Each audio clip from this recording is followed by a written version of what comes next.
Hello बच्चों, तो आप लोग कैसे हैं। एक बार आपका फिर से स्वागत है physics classes bye CP sir YouTube channel पर।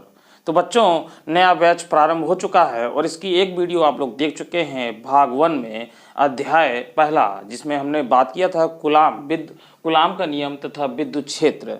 तो बच्चों, आज हम लोग भाग 2 पर चलेंगे और उसके आगे पढ़ेंगे बच्चों। इसी क्रम से आपको लगातार वीडियो मिलती रहेगी, आप बने रहिए। बीच में कुछ प्रॉब्लम हो गया था, मगर अब वीडियो लगातार आपको मिलेगी। तो बच्चों, आज की वीडियो में हम लोग बात करने वाले हैं एप्सिलॉन नॉट का आंकिक मान तथा मात्रक व बीमीय सूत्र। तो बच्चों, इसको जानने से पहले हमने इसकी पिछली वीडियो में आपसे बात किया था और उसमें आपको हमने जो है कूलाम के नियम के अनुसार फोर्स बताया था कि दो बिंदु आवेशों की बीच की दूरी, अगर कुछ दूरी पर दो बिंदु आवेश रखे जाएं तो उनमें जो है आपका एक बल लगता है, जिसे कूलाम का फोर्स यानी कूलाम के नियम के अनुसार बल कहते हैं। तो बच्चों, वो क्या होता है, इसकी पिछली वीडियो में हमने देखा था F बराबर 1/4 पाई एप्सिलॉन नॉट और Q1 Q2 अपान R स्क्वायर। तो बच्चों, इस सूत्र से इसको हम लोग यहाँ पर एक इक्वेशन दे देते हैं, ये भी काम आएगा। तो हमने इस पर बात किया था कि ये फोर्स आपका जो बल लग रहा है दो बिंदु आवेशों के बीच में, और बच्चों उन दोनों बिंदु आवेश के बीच में जो है कोई भी मतलब निर्वात या अथवा वायु है, ठीक है, यहाँ पर एप्सिलॉन नॉट, तो इसी का आंकिक मान निकालना है। तो बच्चों, जो एप्सिलॉन नॉट है इसे कहते हैं निर्वात की विद्युतशीलता। तो बच्चों, यहाँ पर जो आपका ये एप्सिलॉन नॉट है इसको बोलते हैं एप्सिलॉन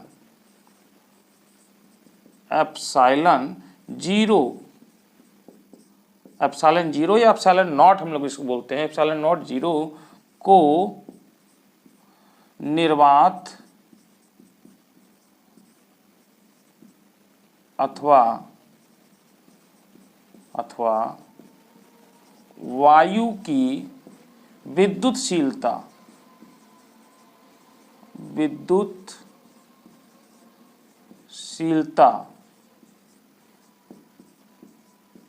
कहते हैं बच्चों, ठीक है। तो बच्चों, इसी का हम लोग को आंकिक मान निकालना है कि कितना होता है। अब बच्चों, यहाँ पर आपको दिखाई दे रहा होगा कि ये जो 1/4 पाई एप्सिलॉन नॉट है ये एक पूरा नियतांक होता है और इसका एक मान होता है बच्चों। तो बच्चों, हम लोग जानते हैं कि 1/4 पाई एप्सिलॉन नॉट, तो बच्चों इसका मान होता है 9.0 × 10⁹ ठीक है। और बच्चों, ये आपका होता है न्यूटन मीटर स्क्वायर प्रति कूलाम स्क्वायर। तो बच्चों, ये इसका मात्रक होता है न्यूटन मीटर स्क्वायर प्रति कूलाम स्क्वायर। तो बच्चों, अब इसके मान से ही हम लोग इस एप्सिलॉन नॉट की वैल्यू को निकालते हैं। तो देखिए क्या काम करते हैं कि एप्सिलॉन नॉट को इधर ले जाते हैं और ये पूरा इसके बटे में आ जाएगा। यानी हम यूँ कह सकते हैं एप्सिलॉन 0 = 1/1 के बटे में बच्चों क्या हो जाएगा, ये आपका इधर चला जाएगा तो ये पूरा इधर आ जाएगा, यानी 4 पाई, और बच्चों ये हो जाएगा 9.0 × 10⁹ ठीक है बच्चों, ये आपका 9 और न्यूटन मीटर स्क्वायर प्रति कूलाम स्क्वायर हो जाएगा बच्चों। अब यहाँ पर बच्चों पाई की अगर हम लोग वैल्यू रख लें तो देखिए क्या हो जाएगा, तो ये हो जाएगा 4 × 3.14 और गुणे 9.0 × 10⁹ और बच्चों ये हो जाएगा न्यूटन मीटर स्क्वायर प्रति कूलाम स्क्वायर, ठीक है बच्चों। तो बच्चों, यहाँ पे देखिए कूलाम ऊपर चला जाएगा और बच्चों इसका अगर हम लोग मल्टीप्लाई करें और इस मल्टीप्लाई करने के बाद इसमें 1 में डिवाइड कर दें तो ये वैल्यू निकल कर आती 8.85 × 10⁻⁻12। और बच्चों, ये इसमें जो कूलाम है ये ऊपर चला जाएगा तो ये हो जाएगा कूलाम स्क्वायर प्रति न्यूटन मीटर स्क्वायर, ठीक है। ये मात्रक इसका इस तरीके से हो जाएगा। तो ये बच्चों एप्सिलॉन नॉट की वैल्यू आती है, ये आपकी एप्सिलॉन नॉट की वैल्यू आती है, ठीक है बच्चों। तो इसमें इसका आंकिक मान हमको देखना था। अब बात कर लेते हैं बच्चों इसका मात्रक व बीमीय सूत्र। तो इसका मात्रक बच्चों देखिए कूलाम स्क्वायर और प्रति न्यूटन मीटर स्क्वायर हो गया, ठीक है। तो इसका बच्चों अगर हम देखें तो इसको हम लोग इससे निकालेंगे बच्चों। यहाँ पे तो इसका ये मान हो गया और यहाँ पर देखिए बच्चों, इसमें अगर निकाला जाए तो हम लोग कैसे निकाल सकते हैं। यहाँ पर देखिए F बराबर, मैं इसको फिर से लिखता हूँ, 1/4 pi epsilon not Q1 Q2 upon R square. तो बच्चों हमें इसका मान निकालना है, यानी एप्सिलॉन नॉट को अगर इधर ले जाएंगे बच्चों तो ये हो जाएगा 1/4 पाई, ये इधर की ओर आ जाएगा और F इसमें मल्टीप्लाई हो जाएगा Q1 Q2 और बटे में F इंटू R स्क्वायर। देखिए आपके सामने ये है। तो बच्चों अब इसका जो है मात्रक और बीमी सूत्र, मतलब ये इसके द्वारा आंकिक मान का वैल्यू आया है और इसका जो है इसका, तो इसको ये ऊपर चला गया तो क्यूलाम स्क्वायर और प्रति न्यूटन मीटर स्क्वायर हो गया। अब इस पूरे यानी जो फोर्स के द्वारा है, इससे हम लोग इसकी बीमा निकालेंगे और मात्रक भी निकाल लेंगे। तो बच्चों देखिए इसका क्या हो जाएगा, तो ये तो कांस्टेंट हो जाएगा। यहाँ पर अगर हम बच्चों देखें तो ये जो है आपका, ये मतलब ये मात्रक तो आ गया, इसका बीमा निकाल रहे हैं, यहाँ पे हम लोग कह सकते हैं बीमा। तो देखिए इस कूलाम का क्या होता है, तो कूलाम का बच्चों होता है आपका 80 होता है इसका, क्योंकि जो है आपका बच्चों क्या होता है, Q बराबर I इंटू टी होता है, Q बराबर I इंटू टी होता है। तो I का एम्पियर और T का सेकंड, तो इस तरीके से हो जाएगा। तो बच्चों यहाँ पर देखिए ये इसमें 2 बार है, तो यानी 80 और फिर हम लोग कर लेंगे 80, ठीक, ये हो गया। और बच्चों यहाँ पर देखिए F क्या है, यहाँ पर F आपका बल है, तो बल की बीमा हम पूरी लिख देंगे, तो ये हो जाएगा mlt-2 और यहाँ पे R है तो ये हो जाएगा L स्क्वायर, ठीक है बच्चों।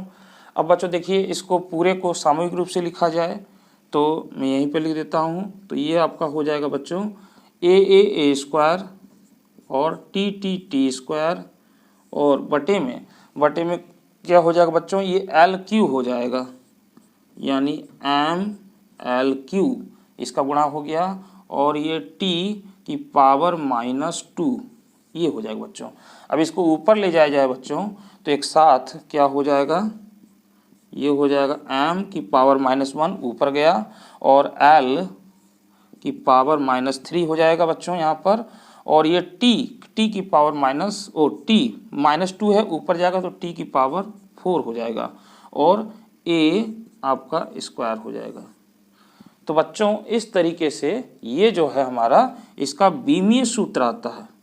अब रही मात्रक की बात बच्चों, तो ये मात्रक तो इसका है ही, इसका मात्रक है ही।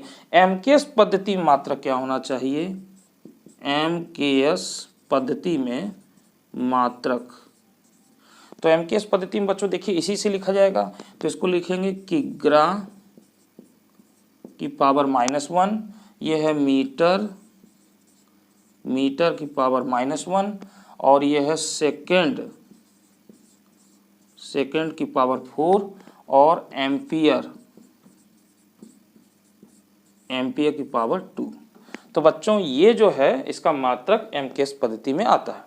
तो इस तरीके से बच्चों हमने इसका वैल्यू देखा 8.85 into 10⁻12 coulomb square newton metre square इसका मात्रक हो गया और इसकी ये बीमा हो गई और ये MKS पद्धति में इसका मात्रक हो गया, ठीक है बच्चों। तो बच्चों यहाँ पर एप्सिलॉन नॉट क्या है हमारा, इसको निर्वात अथवा वायु की विद्युतशीलता कहते हैं बच्चों। तो ये हमारा इस टॉपिक में था। अब बच्चों इसके आगे हम लोग और बात करेंगे। अब बच्चों देखिए यहाँ पर इस पहले समीकरण में ये बल तब लग रहा है जब दोनों आवेशों के बीच में वायु अथवा निर्वात है, यानी कोई माध्यम नहीं रखा गया है, ठीक है। अब हम बात कर लेते हैं कि अगर इसके बीच में दो बिंदु आवेशों के बीच में अगर कोई कुचालक पदार्थ यानी परावैद्युतांक कोई अगर माध्यम रखा जाए तो क्या होगा। तो इससे पहले इसका स्क्रीनशॉट लेके इसको नोट करिए, फिर हम इसको मिटाते हैं क्योंकि अब इसकी जरूरत नहीं पड़ेगी आगे। चलिए ठीक है, तो मैं इसको मिटा रहा हूं बच्चों, ध्यान दीजिए।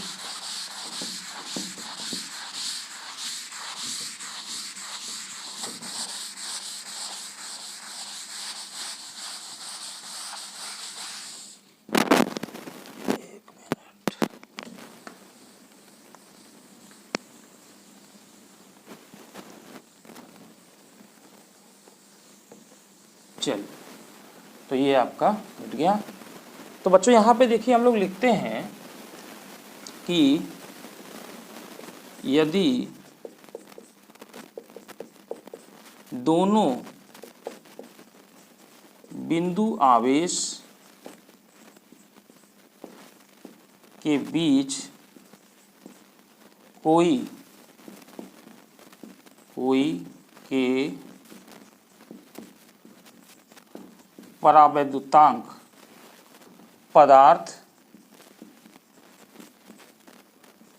परावैद्युतांक, ठीक है, पदार्थ कुचालक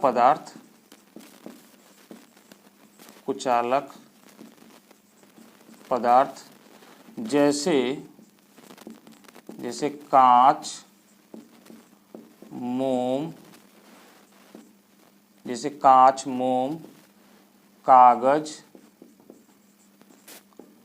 तेल इत्यादि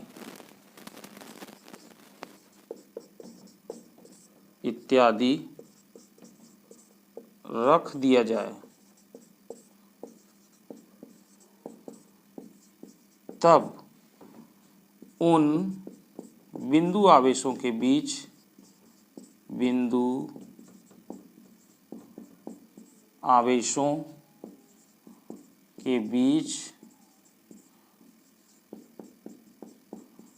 लगने वाला बल, इस बार बच्चों थोड़ा बड़ा बड़ा हमने लिखने की कोशिश किया है। बहुत बच्चे कहते हैं कि छोटा लिखा जाता है, इसलिए हम आज थोड़ा बड़ा लिखने की कोशिश कर रहे हैं, बल। तो बच्चों अगर दो बिंदु आवेश हैं इस तरीके से, आपका यहाँ पर Q1 है और Q2 है, और इनके बीच में कोई पदार्थ रख दिया जाता है जिसका माध्यम मतलब जो है r मीटर की दूरी पर है ये, तब इनके बीच में जो फोर्स लग रहा है बच्चों, तब वो कितना हो जाएगा। तो यहाँ पर देखिए एक समीकरण हमारा ये है, तो दूसरा समीकरण बच्चों ये m मतलब मीडियम, कोई माध्यम हमने रखा हुआ है। तो यहाँ पर हम लोग क्या काम करेंगे, 1/4 पाई एप्सिलॉन नॉट, और ये कौन सा है, परावैद्युतांक यानी k, ये हम लोग k इस्तेमाल कर रहे हैं। तो Q1 Q2 और r², ये एक इक्वेशन नंबर 2 मान लेते हैं बच्चों, ठीक है। तो बच्चों हमारा इतना लगता है। अब यहाँ पर देखिए बच्चों कि ये आपका जो यहाँ पर k है वो बीमाहीन नियतांक है, और ये क्या है, ये आपका परावैद्युतांक k है, ये आपका परावैद्युतांक k है, तथा जो पदार्थ रखा जाता है जैसे ये है, उन्हें कहते हैं परावैद्युत, यानी ये जो कुचालक पदार्थ रखा गया इन्हें कहते हैं परावैद्युत, ठीक है। तो लिख लेते हैं बच्चों, जहाँ k एक बीमाहीन नियतांक है जिसे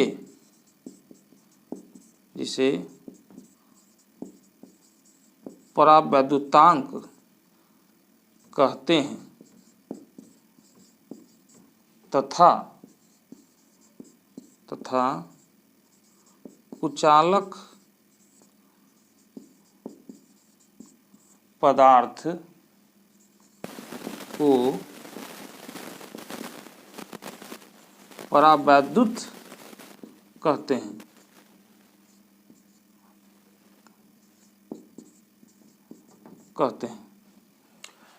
अब बच्चों यहाँ पर देखिए, अगर हम पहले वाले इक्वेशन में समीकरण 2 से अगर भाग दे दें तो हमारे पास क्या आता है। यहाँ पर बच्चों हम लोग लिखते हैं समीकरण 1 को समीकरण 2 से भाग करने पर तो बच्चों अगर हम भाग कर दें तो देखिए यहाँ पे क्या निकल कर आएगा, F/Fm इक्वल टू k, क्योंकि बच्चों यहाँ पर क्या होगा, इतना पद ये कट जाएगा और ये आ जाएगा k, ठीक है। आपको समझ में आ रहा होगा, हमने ये दिया है तो ये कट जाएगा, यानी ये पलट के लिखेंगे तो ये इतना पोर्शन कट जाएगा, k ऊपर चला जाएगा और ये पूरा पद भी इससे कट जाएगा। इतना तो आपको समझ में आ रहा होगा। अब बच्चों इससे देखिए हम लोग क्या लिखते हैं कि अगर हमने, यानी आप ये देख रहे हैं कि F बराबर Fm और इंटू k, तो बच्चों इससे स्पष्ट है कि अगर कोई परावैद्युत माध्यम अगर रख दिए हैं तो उनके बीच में जो फोर्स लगता है दो बिंदु के बीच में, बल घट जाता है, यानी ये ज़्यादा हो गया और आपका ये क्या हो गया, कम हो गया, क्योंकि इसमें ये मल्टीप्लाई हो रहा है। तो बच्चों यहाँ पे लिखते हैं अतः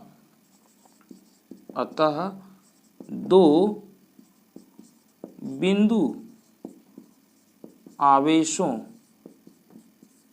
बिंदु आवेशों के मध्य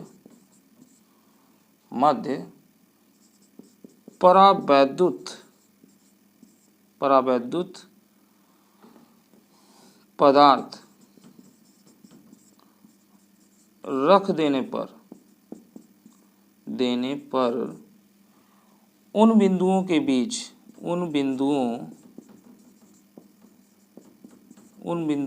बीच लगने वाला बल घट जाता है,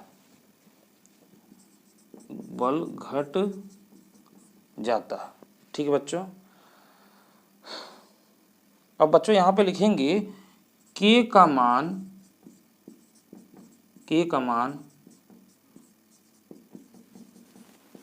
परावैद्युत पदार्थ के लिए 1 से अधिक होता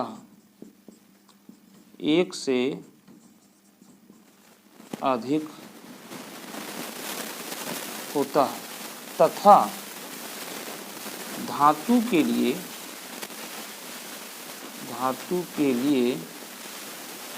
अनंत होता है। इसको आप नोट करें, ये इंपॉर्टेंट बात है। तो बच्चों यहाँ से स्पष्ट हो जा रहा है, ये देखिए इंपॉर्टेंट लाइन है, इसको आप ध्यान रखेंगे कि अतः दो बिंदु आवेशों के मध्य परावैद्युत पदार्थ, अगर कोई है परावैद्युतांक माध्यम, अगर हमने कोई रख दिया है, कोई परावैद्युतांक माध्यम है और उसके बीच में कोई परावैद्युत पदार्थ हमने रख दिया है, तो उन बिंदुओं के बीच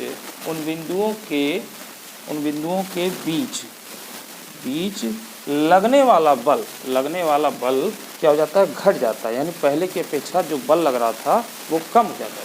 ये आप इसे देख चुके हैं, ठीक है बच्चों, इसे आप समझ पा रहे हैं कि ये जो हमने परावैद्युत माध्यम कोई के रख दिया है तो इनके बीच में जो फोर्स है वो क्या है, घट जा रहा है।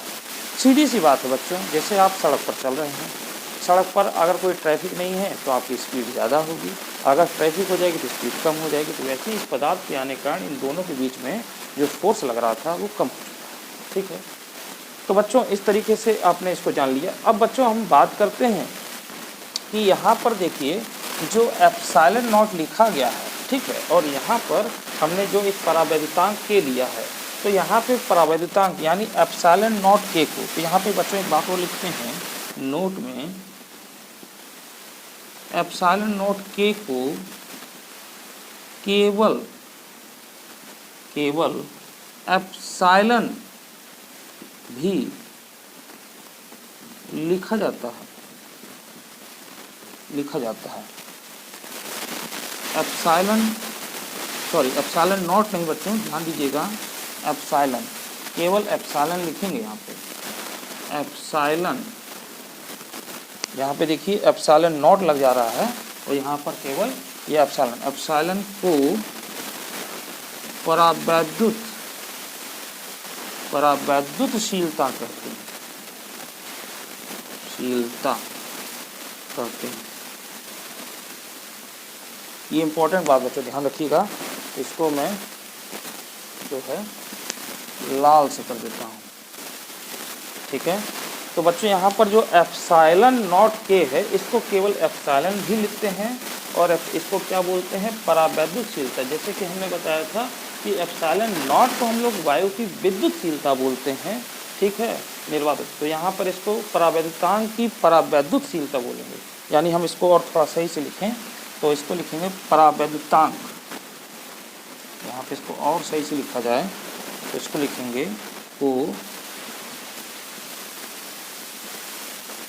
परावैद्युतांक की परावैद्युतशीलता, ठीक बच्चों। परावैद्युतशीलता, ठीक है, परावैद्युत की विद्युतशीलता, विद्युतशीलता अब ज़्यादा सही होगी, विद्युतशीलता, सॉरी, परावैद्युत की विद्युतशीलता। तो बच्चों जैसे वायु की विद्युतशीलता है और यहाँ पर जो माध्यम है निर्वात अथवा, तो उसी को परावैद्युतांक की ये परावैद्युत विद्युतशीलता बोलते हैं, ठीक है। तो इसका मतलब ये हुआ बच्चों कि हम इतना बराबर इतना लिख सकते हैं। अब यहाँ पर देखिए क्या हो गया कि हम लोग कह रहे हैं, सॉरी, यहाँ पर हम लोग कह रहे हैं कि एप्सिलॉन बराबर ये क्या हो जाएगा, एप्सिलॉन नॉट के हो जाएगा बच्चों, ध्यान दीजिए। तो एप्सिलॉन बराबर एप्सिलॉन नॉट के हो गया, तो इसका मतलब इसको बटे में ले आएंगे तो ये हो जाएगा आपका के बराबर क्या हो जाएगा, एप्सिलॉन अपॉन एप्सिलॉन नॉट। तो बच्चों यानी इसका मतलब, अच्छा बच्चों इससे देखिए एक परिभाषा इसकी भी हम लोग निकाल सकते हैं, ठीक है। इसकी परिभाषा हम लोग क्या निकाल सकते हैं कि किसी पदार्थ का परावैद्युतांक के निर्वात अथवा वायु में रखने पर दो बिंदु आवेशों के बीच में लगने वाले बल तथा उतनी ही दूरी पर उन बिंदुओं के बीच कोई कुचालक पदार्थ रख देने पर उन बिंदुओं के बीच लगने वाले बल के अनुपात को परावैद्युतांक कहते हैं। तो ठीक बच्चों, इतना पहले नोट करिए, फिर इसकी परिभाषा भी लिख देते हैं। चाहे तो मैं यही लिख देता हूँ, चलिए इसको यहाँ लिख देते हैं। यानी इसकी परिभाषा, यानी इसकी लिखेंगे किसी पदार्थ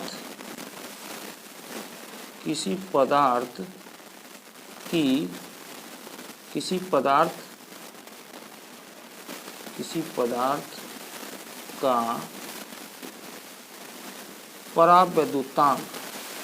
परावैद्युतांक लिखेंगे, कामा लगा देंगे, निर्वात या वायु में रखे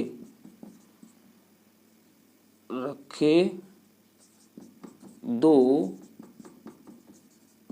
बिंदु आवेश के बीच लगने वाले बल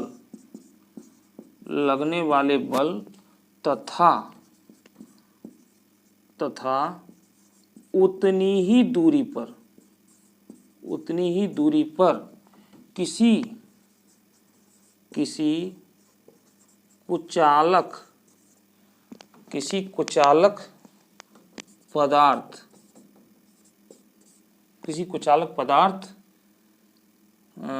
पदार्थ बीच में रखने पर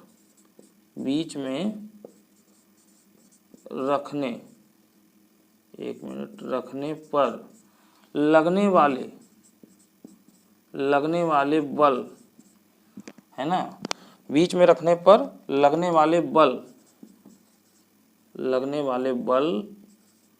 के अनुपात को कहते हैं। बात समझ आ गई बच्चों, ये इसकी डिफिनीशन हो गई। यानी F/Fm बराबर के किसी पदार्थ का परावैद्युतांक निर्वात अथवा वायु में रखे दो बिंदु आवेश के बीच लगने वाले बल तथा उतनी ही दूरी पर किसी कुचालक पदार्थ बीच में रखने पर लगने वाले बल के अनुपात को कहते हैं। यानी जब हमने कुचालक पदार्थ को रख दिया तब जो बल लग रहा है और उससे पहले उसकी अनुपस्थिति में जो बल लग रहा है, दोनों के अनुपात को ही हम क्या कह रहे हैं, परावैद्युतांक के कह रहे हैं। ठीक बच्चों, तो इस तरीके से बच्चों ये हो गया। अब इसी तरीके से बच्चों इसकी भी परिभाषा हम लोग लिख सकते हैं। ठीक है, इसकी परिभाषा आप लोग स्वयं बना सकते हैं। देखिए आप क्या बोलेंगे, किसी परावैद्युतांक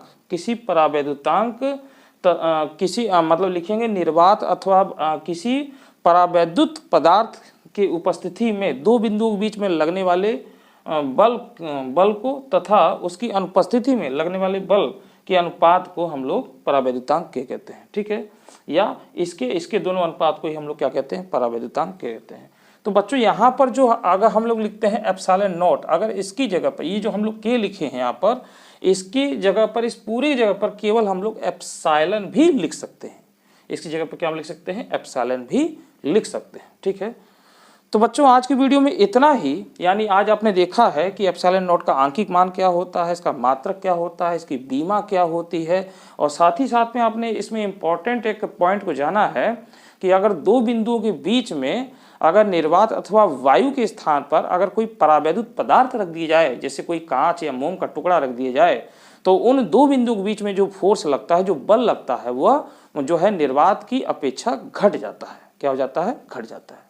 तो बच्चों आज की वीडियो में इतना ही। अगली वीडियो में हम लोग फिर बात करेंगे यानी इसके अगले टॉपिक पे, और उसमें बात करेंगे कि जो कूलाम का नियम है उसका सदिश रूप क्या होता है। ठीक है, यानी कूलाम के नियम का सदिश रूप पर हम लोग देखेंगे और उस पर बात करेंगे। तो आज की वीडियो में इतना ही। मुझे दीजिए इजाजत, तब तक के लिए धन्यवाद।